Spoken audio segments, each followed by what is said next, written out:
Bonjour à toutes et à tous, ici Vintage Red Panda. Donc aujourd'hui, alors je vais peut-être un tout petit peu, voilà, parce que comme ça on voit mes mains, j'aime bien parler avec les mains. Aujourd'hui, on va parler du deck violet-rouge et je vais vous présenter donc mes avis sur ce deck, la decklist que pour l'instant que j'utilise, pourquoi c'est un bon deck et je vais faire un peu comme ce que j'ai fait sur bleu-rouge, c'est-à-dire je vais présenter les mulligans contre chaque deck et aussi un mulligan, on va dire, quand on ne sait pas contre quel deck on joue. Donc on va parler de ça. On va commencer par la decklist, ensuite les objectifs du deck, le mulligan quand on ne sait pas contre qui on joue et les mulligans spécifiques contre la méta actuelle du début du 7-4. Donc pourquoi je vous parle de violet-rouge? Parce que donc c'est le deck que j'ai le plus joué dans la saison 2 et saison 3. C'est un deck c'est le premier deck que j'ai construit au début de la saison 4. Et on va voir qu'en fait j'ai construit un deck qui est très similaire à une liste qui est devenue ultra populaire parce que très vite, comment dire, très vite les joueurs de violet rouge savent quelles étaient les cartes un peu faibles à changer de leur deck et quels sont les remplaçants principaux. Alors, donc la decklist, la voici. Donc en termes de créatures, on a 8 tours 1. Moi, donc j'ai notamment joué ce deck à Lille, hein, j'ai fini 135e avec violet-rouge à Lille. On a 8 tours 1, moi à Lille j'en avais 10. On a de la Sissou qui est arrivée au 7-4, qui remplace la mini. C'est juste mieux que la mini, en fait, c'est les stats pour survivre sont meilleurs.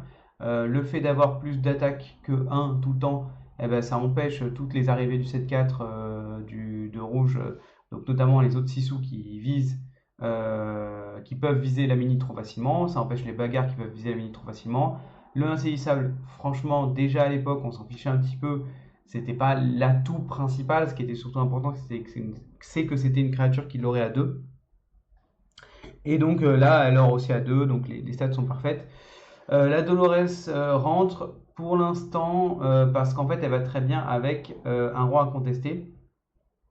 Il y a des decklists qui vont pas jouer Dolores et qui vont du coup mettre moins de rois incontestés. C'est tout à fait possible. Moi j'aime bien Dolores, j'ai testé notamment en AP et en CL, c'est une carte qui marche bien. Le gros avantage, c'est que ça l'aura 2. Et donc du coup, ce qu'on aimait bien dans Violet Rouge, c'est de faire des plays développants, des menaces. Et donc en fait, Dolores est une menace en soi, parce qu'elle aura 2. On rajoute les bagarres parce que c'est une carte trop forte, comme dans Violet, comme dans Bleu-Rouge. Je l'avais expliqué, il y a plein de cibles à bagarre. 4 bagarres, c'est quasiment obligatoire. Moi, j'aime bien les Tremen. À Lille, je crois que je jouais une Tremen, je suis même plus sûr. Mais aujourd'hui, tout le monde joue les Médusas, notamment tous les bleus-rouges jouent que des Médusas grâce aux blocs de glace, etc. Et donc, Tremen se prend Médusa. On n'a pas énormément de cibles à Médusa. En fait, on a beaucoup de cartes qui résistent à Médusa, notamment des cartes d'attaque, etc. Et donc, je sais pas. Tremen, c'est une cible en plus à Medusa, et c'est une cible qui va vraiment vous énerver parce que c'est une cible qui va coûter le même coup. Donc vous allez perdre beaucoup de tempo. Euh, à voir. Je pense que deux Medusa, c'est très bien. Remplacer une des Medusa par une Tremen, c'est possible. Un roi à contester, j'aime bien en mode plein parce que je joue beaucoup de tour 4. Vous avez des listes qui en jouent moins, mais qui jouent potentiellement pas les Dolores, et qui jouent plus de tour 1 et de tour 2. Les tours 1, moi j'aime bien cela. En Tchernabog, moi j'avais toujours été fan. Pourquoi Olaf et Mini plutôt que autre tour 1? Principalement parce qu'en fait, les tours 1, on veut les garder pour bouncer, pour pouvoir jouer une Madame Mime Serpent ou une Madame Mime Renard, et donc on veut pas que nos tours 1 meurent. Et donc, des listes qui jouent gris vont facilement tuer tout ce qui a moins de 3 points de vie. Donc l'avantage des 1-3 vont être qu'elles vont survivre souvent au tour 2 ou au tour 3, typiquement à perdu dans l'hiver. C'est pour ça qu'on joue les Olaf et les mini. Sinon, on jouerait sûrement des Pascal. Parce que Pascal c'est plus aggro, ça survit plus longtemps, et donc ça met plus de l'or dans notre... En fait, le but de toutes les cartes du deck, c'est vraiment que toutes les cartes mettent un peu de l'or, mettent un ratio de l'or. Et donc, en général, les Olaf et les mini vont l'aura une fois ou deux fois, alors que les Pascal peut-être plus souvent. Mais donc c'est pour ça, on pourrait jouer ces quatre-là, potentiellement rajouter deux Pascal par exemple pour arriver à 10 tours 1. J'aime bien le fait d'arriver à 10 tours 1, c'est un maximum. Entre 8 et 10 tours 1, c'est vraiment très bien. Voilà, voilà. Je vous finis de mon montrer la liste une première fois. On a des cartes clés, etc. Comme le château. On n'a que deux soyez prêtes. Moi, je jouais déjà que deux soyez prêtes à Lille. En fait, soyez prêtes devient de moins en moins important parce que le deck devient de moins en moins contrôle. C'est un deck qui est mid-range et c'est un deck de menace. Donc, on va passer sur le fonctionnement du deck maintenant que je vous ai un peu montré la decklist. L'objectif de ce deck, c'est de poser une menace sur le board suffisamment conséquente pour mettre de la pression à votre adversaire pendant toute la partie. C'est-à-dire que on ne veut pas finir en un tour, on ne veut pas poser une grosse carte ou plein de petites cartes on ne veut pas être ultra aggro, on veut toujours garder une pression constante. Je vais prendre un petit paint. On va dessiner un truc. Par exemple, ici, on va tracer l'évolution donc de la puissance de votre deck, qu'on va appeler P, en fonction du nombre de tours de la partie qu'on va appeler T, ou du temps, enfin voilà. Le deck violet-rouge a pour objectif de démarrer pas à une puissance nulle, hein, on va dire à démarrer avec des tours 1 et des tours 2, donc à démarrer à une puissance moyenne, et de garder une puissance qui augmente petit à petit tout au long de la partie, sans jamais redescendre et en mettant une pression constante. Ça, on va dire que c'est violet. Je te donne un exemple par rapport au bleu-rouge en bleu que j'ai présenté la dernière fois. Lui, au début, on est très faible, on a très peu de puissance.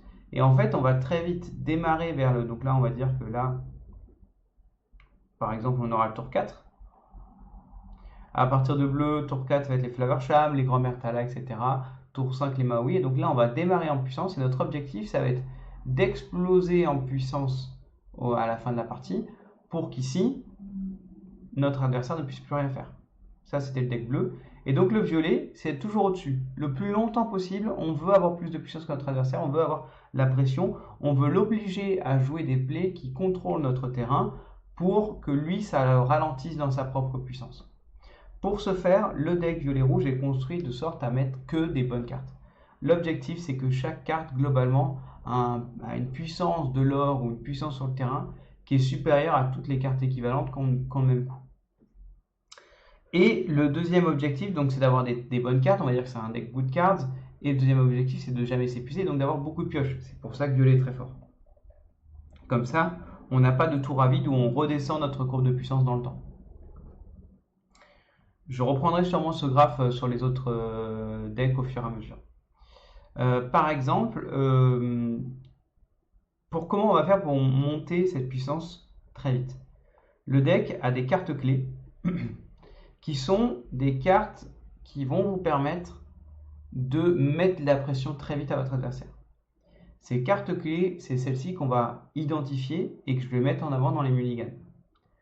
On a le Finrider, qui est une carte clé qui craint certains match-ups, donc ce ne sera pas toujours une carte, parce que 2-2 ça craint beaucoup de choses, mais contre certains match-ups contrôle, c'est une carte qui peut vous faire gagner souvent 6 de l'or pour un tour 2, c'est énorme. Si vous l'activez déjà une fois, 3 de l'or pour un tour 2, c'est déjà très bien. 6 de l'or pour un tour 2, c'est énorme. C'est vraiment trop trop fort. La deuxième carte qui va un peu avec, mais qui est aussi une carte maîtresse sans le flin, c'est la Sissou. Elle va avec parce que ce sera très souvent, si vous la jouez au tour 3, cette carte qui va vous permettre d'activer le flin très souvent. Mais en plus de ça, elle est ultra importante parce qu'elle a des stats trop fortes. C'est un peu comme un Maui. Maui est toujours joué parce qu'il a des stats trop fortes pour son prix. C'est une carte qui est supérieure à d'autres. Sissou, c'est une carte qui va rester tour 3 pendant extrêmement longtemps parce qu'elle est trop forte. Ce tour 3 est plus fort que beaucoup d'autres tours 3. Et enfin, on a notre dernière carte clé de pression, c'est le château.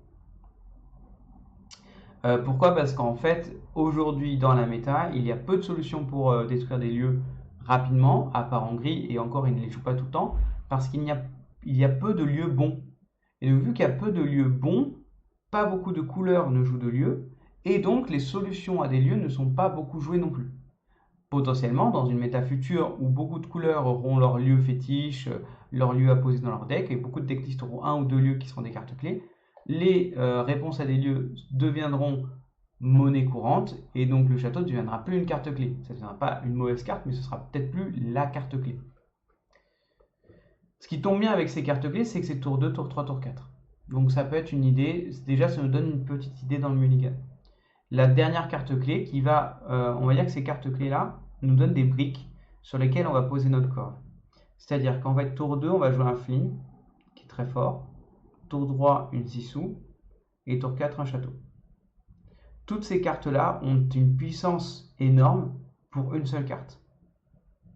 Donc en fait elles vont nous permettre de soutenir notre cœur de puissance. c'est ces cartes-là qui vont nous donner un apport de puissance important.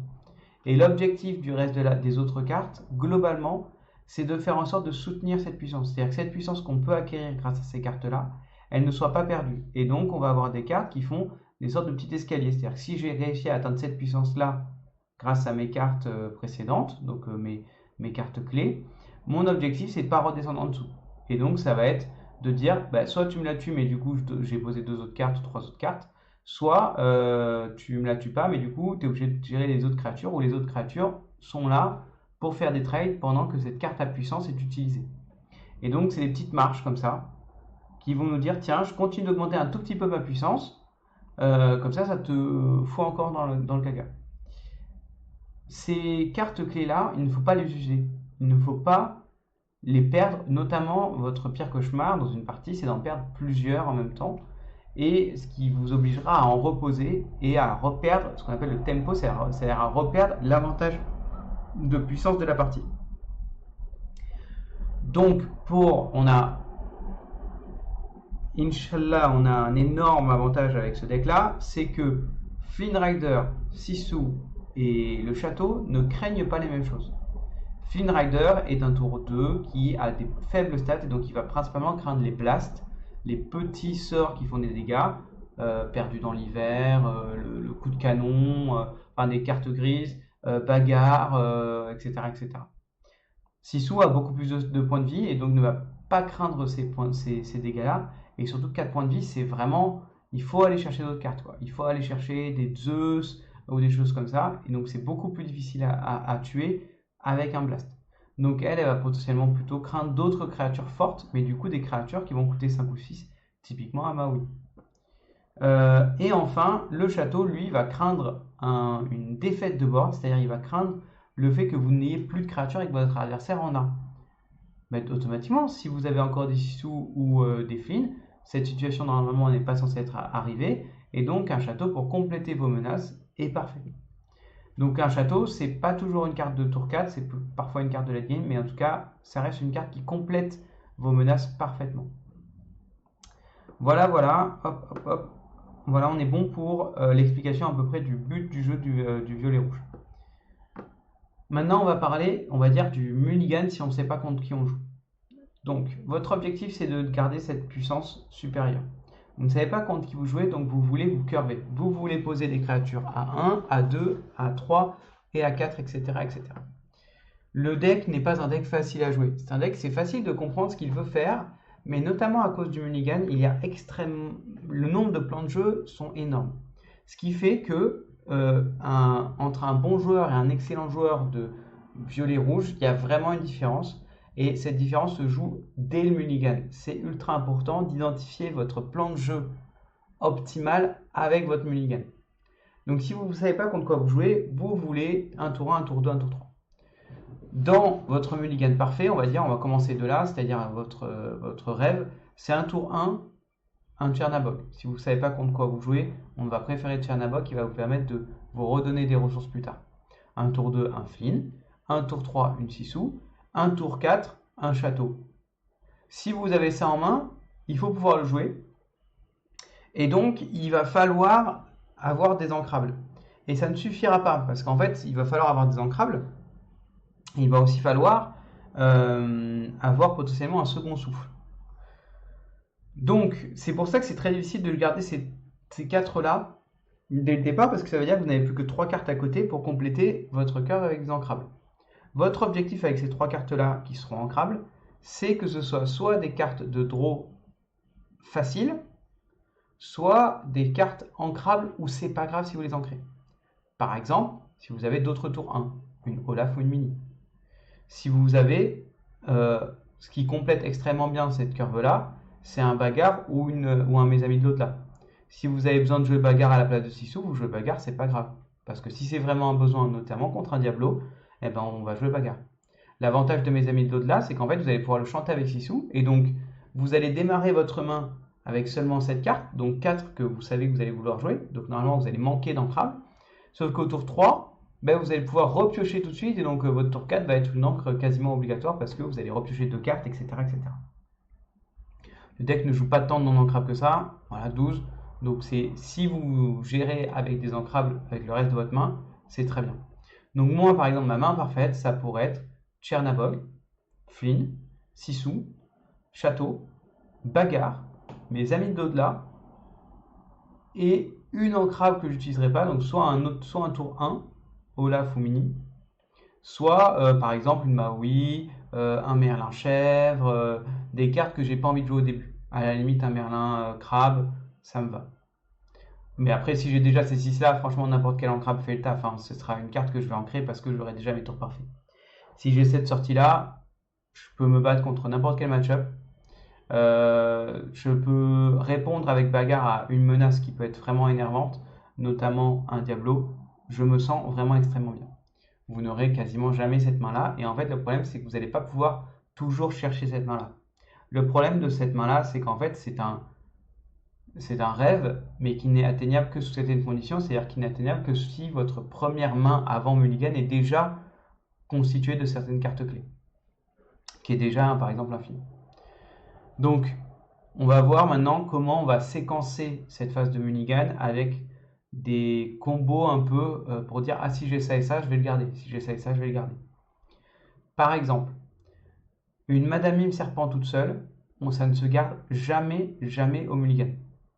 Si vous avez une Madame Mime Serpent mais pas de tour 1, on ne la garde pas parce que ce sera une carte qui sera morte si vous n'avez pas de tour 1. Par contre, si vous avez un tour 1, n'importe lequel, une Madame Mime Serpent et pas de Flynn, ça peut être une idée de garder Madame Mime Serpent. Parce qu'en fait, au moins, vous êtes sûr de vous curver tour 1, tour 2. Parce qu'on se rappelle que maintenant, on n'a plus que 4 tour 2. Attention, il y a des versions, ça peut être un très bon ajout de rajouter notamment des Cusco, ça vous permet d'avoir plus de tour 2. Et en fait, ça permet de très bien remplacer le Flynn, le Cusco, parce que le problème de la Madame Mime Serpent, c'est que c'est un play qui vous retire votre tour 1. Donc vous perdez un peu de tempo. Alors qu'un Cusco, à la place d'un Flynn, c'est un play encore constructif, c'est je rajoute une créature qui va pouvoir l'aurer. Et donc, c'est un play qui est meilleur quand dans des match-ups où on a envie de se construire un board et on a envie d'aller vite. Donc il y a des playlists, il y a des decklists avec des Cusco, c'est une très bonne idée. 2 Cusco, ça me paraît très très très fort. Mais voilà, en tout cas, ce qui est sûr, c'est qu'on ne garde pas Madame Mime Serpent si on n'a pas de tour 1. Si on a un tour 2 comme Flynn ou Cusco, qui est un tour 2 constructif, il y a des chances qu'on n'ait pas envie de jouer Madame Mime Serpent et qu'on a envie de jouer plutôt Flynn ou Cusco au tour 2, donc on n'est pas obligé de la garder. Si on ne sait pas contre quoi on joue, attention, je reviendrai là-dessus, sur ces choix-là, dans les mulligans, une fois qu'on sait contre quoi on joue. En tour 3, globalement, on ne veut rien garder à part Sissou. Franchement, Renard et Merlin ne sont pas des tours 3 qu'on garde. Certaines listes vont rentrer des maléfiques sorcières. Ce n'est quand même pas un tour 3 qu'on garde parce que on n'a pas envie spécialement de le garder, parce qu'on a mieux en fait, parce qu'on veut Sissou. Sissou, c'est vraiment très très fort.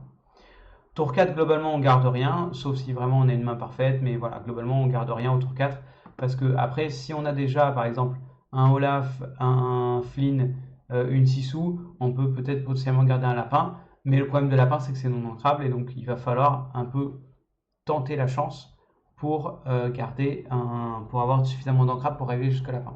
Donc globalement, en général, on ne garde pas, c'est quand on ne sait pas contre quoi on joue. Bagarre est une carte qu'on garde en x1. Quasiment tout le temps, un peu comme bleu-rouge, c'est une carte qu'on aime garder en x1 parce qu'en fonction des match-ups, ce sera une carte qui sera ultra clé. Notamment si on voit que dans les premiers tours que notre adversaire joue vert, on veut garder bagarre, on veut pouvoir tuer un Diablo. C'est notre seule chance de tuer un Diablo assez vite. Donc bagarre ultra important à garder au mulligan en un exemplaire et potentiellement une carte à chercher. C'est pour ça qu'on va souvent mulligan. Mes amis de l'au-delà, on le garde seulement et si on a déjà un tour 1, un tour 2 et potentiellement une créature tour 3 parfaite. Donc si on a déjà un tour 1, un tour 2 et une Sissou, parce qu'on sait qu'on va pouvoir le chanter avec Sissou. Sinon, ce sera une perte de tempo, on va pas vouloir l'avoir en early, on va vouloir l'avoir plus tard quand on aura des tours 3 et des tours 4 déjà posés pour pouvoir chanter. Donc ça se garde pas obligatoirement en main de départ, très souvent ça se gardera pas. Château de la Reine, c'est une carte qui, je l'ai dit, quand est-ce que ça se garde dans la main parfaite, c'est extrêmement rare. De manière générale, ne le gardez pas en main de départ, c'est sûr et certain, c'est trop late en fait. On veut déjà mettre la pression tour 1, tour 2, tour 3, et donc si on espère à poser certaines cartes au tour 4, c'est-à-dire on pense trop au futur. On a déjà validé le début, et on verra ce qu'on jouera au tour 4. On a tous nos tours 4 sont bons. Château c'est excellent, mais un lapin c'est aussi très très bon. En fait, une fois qu'on a construit un board au tour 1, 2, 3, on a déjà un board menaçant. Le château, ça clôture quasiment la game, mais le lapin nous permet de rebondir, nous permet de recracher du board plus tard, etc. Excellent aussi. Si on a de la draw et si on a des moyens, on peut poser une chèvre si on a les moyens d'avancer encore plus vite, etc. Pourquoi pas? Souvent on va l'ancrer, mais pourquoi pas? Donc le château est remplaçable par d'autres bonnes cartes qui sont au tour 4. Une Dolores aussi, ça peut être excellent si l'adversaire a une créature penchée. Donc c'est pas ultra nécessaire. C'est pas comme Sisu qui est vraiment le seul tour 3 trop bien à construire au tour 3. Le château, nos autres tours 4 sont très très bien, donc peu importe. Voilà, donc quand on ne sait pas contre quoi on joue. Ensuite, on va voir point par point. On va commencer par mon ami, le bleu-rouge, que j'ai présenté la dernière fois. Donc le bleu-rouge, qu'est-ce qu'on craint? On craint le fait qu'il aille plus vite que nous. En fait, on craint ce stade-là. On craint ce stade à partir du tour 6-7 où on va pouvoir gérer une de nos créatures à chaque fois en faisant du card advantage, en posant un soyez prêt, tirage notre board, en posant une Sisu, il va détruire plusieurs créatures, etc. On va craindre ces grosses cartes qui va lui permettre de se rattraper. Donc, il faut gagner avant. Gagner avant, ça ne veut pas dire obligatoirement arriver à 20 avant, mais ça veut dire nous mettre dans une position où l'adversaire est vraiment en voie de perdre avant ses tours. Et donc, il faut gagner avec la pression. Il faut bien réussir son départ. Donc, par exemple, nos cartes clés, c'est la fameuse sortie très aggro, c'est la sortie avec Flynn et principalement le château. Pourquoi? Parce que le seul moyen pour bleu-rouge de gérer le château, c'est Maui. Et ça ne suffit pas. C'est-à-dire qu'il faut qu'il ait posé d'autres créatures avant. Donc, Flynn, très bien, ça craint que bagarre. Et au pire, s'il joue bagarre, c'est pas grave. Sisu est exceptionnel. Et on va absolument jouer le château. Je vais répondre à ça. Ici, on va se faire gérer notre Flynn, mais Sisu, ça va mettre une pression, et Château, c'est une carte excellente, donc c'est ça qu'on cherche en mulligan. On cherche notre mulligan agressif, on veut un tour 1, peu importe. Franchement, jouer une serpent, c'est un peu un aveu de défaite. Si vous avez de la pioche contre un bleu-rouge et que vous savez que vous devez aller vite, ça peut être une bonne idée de jouer 2 tours 1 au tour 2 pour mettre plus de pression, plus de board. Et parce qu'en fait, avant la Sisu, il va avoir du mal à gérer, ou avant le soyez prêt, il va avoir du mal à gérer plein de créatures. Et du coup, ça peut être une très bonne idée de dire je joue 2 tours 1, je retarde, j'ancre ma serpent, si j'ai pas Flynn bien sûr. Et ça, c'est conditionné par le fait d'avoir de la pioche. Donc c'est conditionné par le fait d'avoir un lapin ou par le fait d'avoir un mes amis de l'au-delà en main. Voilà, donc ça c'est un plan de jeu qui est assez simple parce qu'en fait, une fois qu'on a découvert qu'on joue contre un bleu-rouge et qu'on veut aller vite, c'est assez simple de se mettre en mode aggro parce qu'on sait exactement ce qu'on veut faire. Poser des créatures, repiocher pour avoir toujours des créatures à poser. Comme ça, c'est simple. Attention, ne pas s'overextend. Une fois qu'on a déjà plusieurs créatures en jeu, quand on va arriver au tour 7-8, il va commencer à raser le board, sinon il a perdu. Et donc, il va falloir trouver des moyens de dire comment je peux me développer si j'ai déjà une ou deux créatures, potentiellement une puissance de l'or de 3, et que lui, il va potentiellement arriver sur des tours où il va pouvoir me raser le board. Déjà, il va falloir tourner autour de la Sisu, donc il va falloir poser pas plus de 2 créatures qui craignent Sisu, et de préférence pas 2 lapins. On va poser à la limite une créature qui craint Sisu, par exemple un lapin et un tour 1. Ça peut aller. Sinon, on va viser des créatures qui ont 4 d'attaque, un renard ou une chèvre. Deuxième point, c'est qu'en fait, notre lieu est vraiment très important parce qu'en fait, il ne craint pas sur les prêts tout simplement, ou il ne craint pas Sisu. C'est pour ça qu'une fois qu'on a une ou deux créatures, on va très souvent favoriser le lieu. Autre point, vous avez des créatures qui peuvent être posées et au pire, c'est pas grave. C'est-à-dire que si vous avez plusieurs cartes en main, ou que vous avez la pression sur le board, que ça ne vous permet pas de gagner au prochain tour, mais que vous êtes vraiment bien, s'il y a une créature penchée, posez une Dolores Madrigal. Au pire, c'est pas grave, s'il a le soyez prête, vous allez rattraper avec une carte. Si vous avez des moyens de renvoyer en main pour piocher des cartes ou pour gagner du lore, faites vos plays lents à ce moment-là. Faites vos plays par exemple où, ah bah tiens, je renvoie ma Merlin chèvre en main et je repose potentiellement, du coup, j'ai posé une mime à la place de la Merlin chèvre. Et comme ça, au prochain tour, s'il rase pas le board, il est quand même encore plus en retard et j'ai toujours ma Merlin chèvre en main. Utilisez vos Merlin lapins pour piocher. On va pas souvent vouloir sacrifier plusieurs Merlin lapins, mais dans ce match-up là, c'est un match-up où on veut de toute façon aller vite. Et donc, si on a plusieurs Merlin Lapin en main, on peut en sacrifier un sur un Soyez Prête ou sur une Sissou. C'est pas grave, on en a d'autres en main. Et puis, on a des plays pour les bouncer au cas où. Il y a des choses comme ça à travailler. Euh, à partir du mid-game ou de la fin de game, un roi incontesté peut être très intéressant parce que le tour où il va raser le board, souvent il va redémarrer qu'avec une seule créature parce que pour atteindre suffisamment d'encre pour raser le board, il va souvent ancrer ses petites créatures, le bleu-rouge, et donc il va arriver dans une situation où il va rarement pouvoir poser plusieurs créatures parce que ces petites créatures, notamment s'il joue les Eureka, s'il joue, je sais pas moi, même les grands Mertala, elles sont considérées comme des petites créatures de sa part, des choses comme ça qui peuvent être une bonne cible pour un roi incontesté pour lui, mais en fait il est souvent obligé de les ancrer. Et donc du coup, ça peut être une très bonne idée en mid-game de vraiment réfléchir autour d'un roi incontesté et donc d'avoir un tour 4 posé sur le board, on va dire à tout instant, ou quand on doit redémarrer avec un rasboard, essayer de viser le fait de poser un tour 4. Contre bleu-gris, c'est exactement la même chose, c'est quasiment pareil.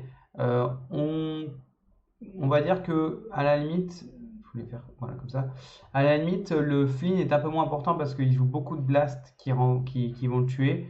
Donc pareil, on peut viser plusieurs tours 1 à la place d'un tour 2. Et si on a de la pioche, ça peut être même mettre à la place du Flynn. Un double Olaf contre un bleu-gris, ça l'embête. Ça l'embête vraiment très fortement.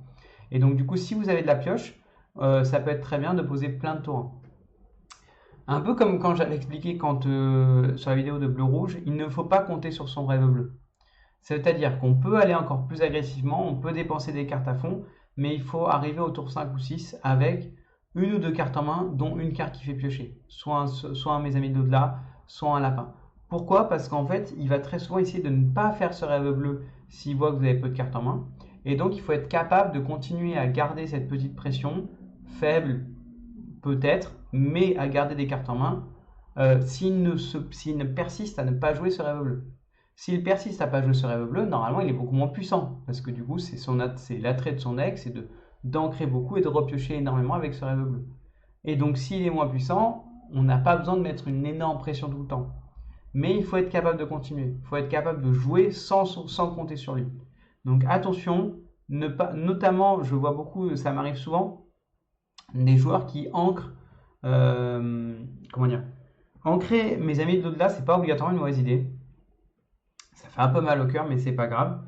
Mais par contre, il faut l'ancrer seulement si on a un plan de jeu qui n'est pas des plus agressifs. Si on démarre avec un plan de jeu extrêmement agressif, à user beaucoup de cartes de notre main, eh ben, Mes Amis de l'au-delà devient une carte clé. Et donc, ça peut être vraiment difficile de l'ancrer. Donc si par exemple vous avez la capacité de jouer un tour 1, puis deux tours 1, puis un tour 3, mais que entre temps ça vous oblige à sacrifier Mes Amis de l'au-delà et que vous n'avez pas de lapin, c'est peut-être pas une bonne idée. Parce qu'en fait, vous allez arriver au tour 5-6 avec une ou deux cartes en main, et ce sera très, très rapidement du top deck à est-ce que je pioche lapin ou est-ce que je pioche Mes Amis? Parce que vous en aurez déjà ancré un, et donc vous aurez moins de chances de droit, etc., etc. Donc attention, quand on ancre des cartes qui font piocher, faut être un peu... faut voir comment on va gagner la game. Est-ce qu'on va la gagner en mode rush? Est-ce qu'on va la gagner en mode mid-range? C'est un peu particulier. Ensuite, contre jaune-gris, c'est un peu pareil. On ne doit pas compter sur son rêve bleu. C'est pas une decklist que j'aime beaucoup. C'est un deck que je maîtrise moins, donc je ferai peut-être pas de vidéo dessus. Et la decklist n'est pas spécialement ma préférée. Mais la mécanique reste la même. Globalement, vous avez envie donc de poser le plus de créatures possible, sans vous épuiser complètement, pour en fait le ralentir. S'il a une sortie parfaite, hein, le jaune-gris, son seul avantage, enfin un de ses gros avantages, c'est que s'il a une sortie parfaite, vous pouvez rien faire. Vous êtes comme tout le monde, vous pouvez rien faire contre un jaune-gris qui a une sortie parfaite, c'est-à-dire reine, grande reine, je rancre ce rêve bleu. Il y a de très grandes chances que vous ayez perdu. C'est pas grave, ça n'arrivera pas toujours. Il faut voir si ça n'arrive pas, qu'est-ce qu'on peut faire. Au tour 1, on préfère les Chernabog. On veut poser des créatures qui ont 3 points de vie. Donc au tour 1, on vise les au tour 1, on veut pas poser les Chernabog. On vise les Olaf et les Mini. C'est pour ça qu'ils sont là. Au tour 2, on veut pas poser Flynn. Il est trop fragile. Il va se faire tuer par un Rêve bleu, par un perdu dans l'hiver, par un blast. C'est pas grave. On vise plutôt une maléfique serpent, juste parce qu'elle a un body à 3. Et ensuite, on va essayer de gérer ces créatures s'ils chantent avec, donc avec potentiellement des charges. Et on va poser des créatures qui ont beaucoup de points de vie. Donc, Tour 3, bien sûr, on adore Sissou, mais sinon au pire, une serpent qui permet de tuer un chanteur qui a chanté un perdu dans l'hiver, ça peut être très intéressant. On va plutôt viser des cartes qui sont menaçantes, qui l'obligent à gérer, plutôt que de la pioche, parce qu'en fait, au bout d'un moment, lui, contrairement au bleu gris qui a beaucoup de moyens de piocher, avec notamment Flaversham, lui, à un moment ou à un autre, sera obligé de jouer ce rêve bleu, sinon il va s'épuiser très rapidement comme vous. Et donc, on peut un peu plus compter sur ce rêve bleu, et en tout cas, on peut essayer de l'épuiser. Donc, on va les Dolores, c'est très bien, ça l'épuise. Maui est une très bonne carte dans ce match-up là car il va vouloir chanter avec ses tours 5 et Maui gère tous les tours 5 adverses. Tous. Excellente carte. On ne garde pas au mulligan, mais c'est une excellente carte. Donc au mulligan, on va garder des Olaf et des Mini. On va potentiellement garder une Mime. On renvoie le Flynn. On garde la Sissou. Le lieu, c'est trop tard. On renvoie dans tous les cas. On veut plus de tour 1, plus de tour 2. On veut des choix dans les tours 1 et tour 2 pour avoir des choix pour poser nos créatures dans la meilleure des situations et créer un board qui va se faire gérer au début, c'est pas grave, mais créer un board. Et en fait, votre objectif, ça va être de dire, je vomis un board, gère-le. Ensuite, soit tu as de la chance et tu as réussi à quand même conserver un chanteur qui, a 5, qui a 5 de coups, et donc tu vas pouvoir chanter ce rêve bleu. Et on redémarre, mais cette fois on redémarre alors qu'on a tous les deux 4 ou 5 d'encre. Et donc nous on a un avantage parce qu'on a plus de créatures qui sont très fortes à 4 ou 5. Nos Maui sont meilleurs que n'importe lequel de ces créatures à 5. Notre Médusa, c'est une plaie pour lui. Donc, soyez prête si vous arrivez soyez prête à un moment ou un autre. En général, c'est perdu pour lui.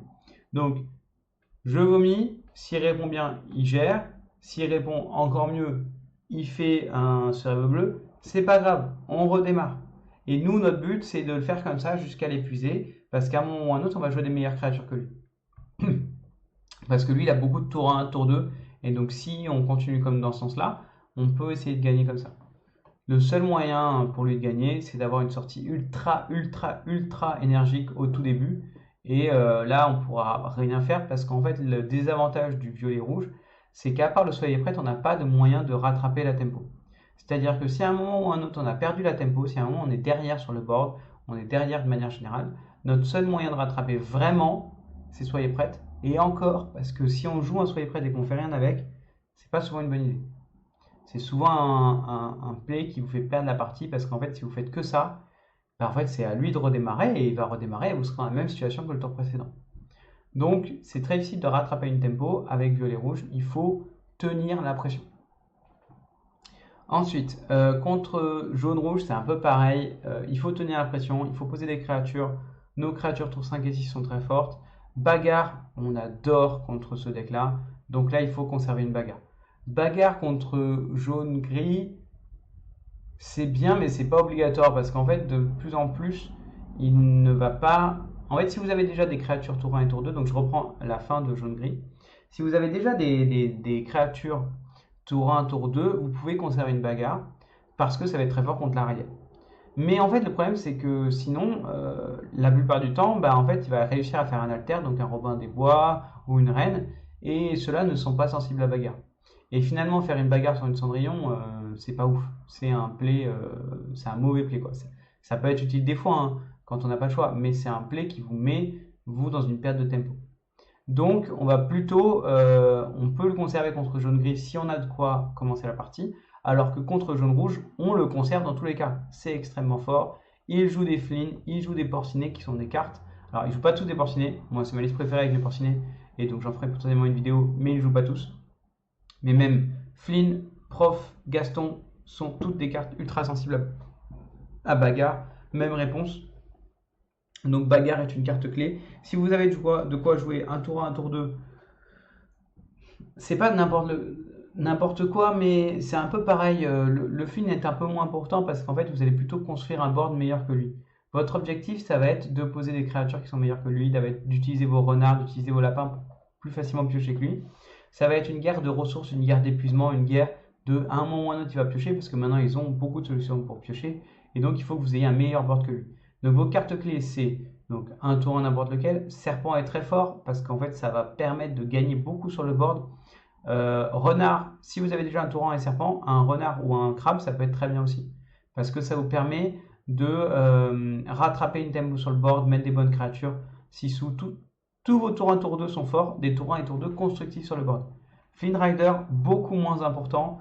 Euh, Si vous avez une sortie parfaite avec une Sisu, pourquoi pas garder Flynn Rider? Parce que Sisu sera très forte. Mais lui aussi, il aura Sisu. Donc Flynn Rider, beaucoup moins important. N'hésitez pas à l'enlever. Ça me gêne pas de voir des gens qui enlèvent les Flynn Rider s'ils ont une serpent. Et surtout s'ils ont plusieurs bagarres. Parce que bagarre, c'est vraiment trop fort. D'en avoir deux, c'est pas grave. Franchement, vous allez les jouer, c'est trop fort. Donc voilà, voilà. Roi contesté beaucoup moins puissant. Alors globalement, ne jamais garder Mulligan, hein, mais c'est pour le mid-range aussi, c'est pas ultra important. Dolores, pas ultra important. C'est pas des parties que vous allez gagner au rush, c'est des parties que vous allez gagner à l'épuisement. Pareil, le château, c'est une carte que vous allez très rarement jouer au tour 4, sauf si vous êtes premier joueur. Et encore, c'est surtout une carte que vous allez jouer au plus tard, donc ne pas hésiter à l'ancrer au début. Dans ce match-up-là, c'est pas du tout une carte d'early. Vous allez vouloir gagner le board. Gagner le board, gagner le board, gagner le board, gagner le board. C'est ça le plus important. C'est comme ça que vous allez gagner facilement contre un jaune-rouge. C'est pas facile, hein, mais c'est la meilleure manière de gagner facilement. Contre vert gris, votre objectif c'est toujours le même que si vous jouez bleu-rouge. C'est de l'empêcher de piocher. Donc c'est de buter le diablo. On bute le diablo. Pour buter le diablo, on garde une bagarre ou on la cherche. On veut bagarre. Tout ce qu'il y a autour de bagarre ne doit être globalement quasiment que de la draw. Pourquoi? Parce qu'en fait, si vous gérez diablo, l'adversaire n'a pas de quoi piocher. S'il n'a pas de quoi piocher, il va s'épuiser. Et donc, votre objectif, c'est que quand il s'épuise, vous ayez toujours des cartes en main. Donc, on garde bagarre, c'est sûr. On garde un exemplaire sûr et certain. Si on en a deux, on va discuter. Ensuite, Flynn, on s'en fiche. Vraiment, on va pas gagner à la rapidité, c'est pas important. On peut garder, on peut garder Chernabog, mais c'est pas si fort que ça parce qu'en fait, souvent, il va se prendre un blast qui est chanté par un Alter 3, donc c'est pas ouf. Par contre, un Olaf ou une Mini, ça peut être très bien si vous avez quoi le renvoyer avec une Madame Mime. Je m'explique. L'avantage de la Madame Mime, c'est qu'elle va empêcher, une fois posée, l'adversaire de partir à l'aventure gratuitement parce que vous n'avez pas de board. Et donc, le deuxième avantage de la Madame Mime, c'est que c'est un body et très fort qui en fait ne vous coûte qu'une carte, en fait, ne vous coûte pas grand chose parce qu'en fait, vous allez renvoyer une carte en main. Donc, ça peut être très bien, j'ancre quelque chose, je joue un Olaf, une Mini en espérant qu'il reste en vie. Très grande chance qu'il reste en vie, je crois qu'il y a très peu de trucs qui le tuent, voire il n'y a rien qui le tue au tour 1 ou même au tour 2 en face. Et ensuite, je peux dire, je pars à l'aventure pour le bonus, mais surtout après, je renvoie en main ma Mini ou mon Olaf, comme ça j'ai de l'encre, et comme ça je peux ancrer, et donc j'ai un body 3-3 qui m'a coûté qu'une seule carte, comme si c'était n'importe quelle autre créature à 2, parce que finalement, le fait d'avoir un Olaf ou une Mini en plus contre un vert gris, c'est pas important. Donc ça, ce combo-là, ça peut être un tour 1 plus une Madame Mime Serpent, un truc à garder en main de départ. Sinon, ce qu'on va vouloir garder en main de départ, c'est principalement donc des gestions de bonnes avec du bounce. Pareil, renard, ça peut être très bien si on a déjà nos tours 1 et tour 2, parce que de la même manière, ça permet de renvoyer des cartes en main et donc de moins s'épuiser tout en réagissant sur le board. Et on va vouloir la draw Merlin et mes amis de l'au-delà, ultra important. Sisu, c'est bien, mais c'est pas si important que ça. Vous n'allez pas gagner juste parce que vous avez une Sisu sur le terrain au tour 3, quoi. Donc, c'est pas grave. Vraiment, au début, on veut tuer son Diablo, piocher, poser une ou deux créatures pour l'empêcher de leurrer gratuitement trop. Ensuite, au tour 4-5, notre objectif c'est d'avoir de la draw, de poser des merlins, de jouer des mes amis de l'au-delà. Et au tour 6-7, c'est que nous on a encore des cartes en main et lui il n'en est plus. Et donc là on va pouvoir jouer un Soyez prête, on va pouvoir chanter un roi incontesté, on va pouvoir jouer des Maui ou des Médusa. Médusa, on adore, il craint énormément Médusa. Même des bagarres vont vous permettre de gérer toutes ces petites créatures. Et donc le vert gris qui est un peu moins aggro qu'avant, parce que maintenant il joue pas les petites créatures vertes ultra aggro. C'est un deck qui va vous battre seulement si vous épuise votre main. Et donc votre objectif c'est de garder de la main. Ne gardez pas. Si vous avez qu'un seul mes amis de l'au-delà en main, ça peut être une bonne option de ne pas le garder parce que on veut pas qu'il. S'il n'a pas Bucky, son seul moyen de vous battre, c'est s'il joue Ursula et qu'il touche quelque chose. Donc bien sûr, lui va hard mulligan pour avoir Bucky et Diablo, hein, c'est ses cartes clés. Mais s'il ne les a pas, il ne faut pas lui donner l'opportunité de revenir. Donc ne gardez pas mes amis de l'au-delà, ce sera une carte qui est très forte à piocher si vous en avez qu'une. Si vous en avez deux, on peut les garder. Parce qu'en fait, il va pouvoir en faire une, en défausser une, mais vous allez jouer l'autre. Et donc, Globalement, s'il a Bucky, il jouera toujours Bucky. Donc ça peut vous permettre de jouer 2 fois mes amis d'au-delà. Trop bien, surtout qu'en général, quand vous allez en jouer une, il va se dire oh, il a usé sa chanson un peu trop tard pour Ursula. Et donc, souvent, la deuxième va passer aussi. Et au pire, s'il joue Ursula, c'est pas, vous vous mettez dans une situation où en fait, il joue pas Bucky. Donc on est content. Il joue Ursula, il nous défausse une chanson. Normalement, on n'est vraiment pas content. Sauf qu'en fait, on dit mais c'est pas si grave que ça parce que moi j'ai de quoi repiocher. Et Ursula sur le board, ça fait rien. Donc, si vous en avez 2, on peut les garder. Une, un peu complexe. Voilà contre le vert gris. Contre le vert violet, c'est un deck aggro. C'est un. Je pense que maintenant, vert gris, c'est moins difficile qu'avant. J'ai un Honda qui me suit partout. Vert gris, c'était notre pire match-up avant. Maintenant, c'est un peu plus simple. On va plutôt craindre des jaunes rouges, ça peut être très fort parce qu'il peut avoir des créatures très fortes. Bon, jaune gris ici joue très bien, on a perdu, mais surtout un deck qui est très dangereux je pense, hein, pour le violet rouge, c'est vert violet. Pourquoi? Parce que il a plus d'options de pioche maintenant, donc ça devient un deck plus stable contre vous. Et en plus, c'est un des decks stables les plus aggro de jeu. Et ça, c'est énervant. Vous n'avez pas le moyen de gérer les Flynn et les Ondins facilement, à part Bagarre, mais Bagarre ça arrive au tour 3, alors que c'est très vite. Donc vous allez devoir les gérer avec des créatures. Donc vous allez devoir défausser. Donc on va conserver un même plan de jeu en se disant, il va me faire défausser, il faut que je sois économe avec mes cartes. Donc je vais beaucoup aimer le fait d'avoir de la pioche. Les cartes clés, ça va être la pioche. Ça peut être une serpent, comme j'ai dit, pour faire des combos, pour récupérer des cartes en main, pour économiser des cartes. Le Flynn, c'est correct, mais c'est pas important pareil, parce qu'en fait, on va pas gagner au rush, donc ça peut s'en aller au mulligan.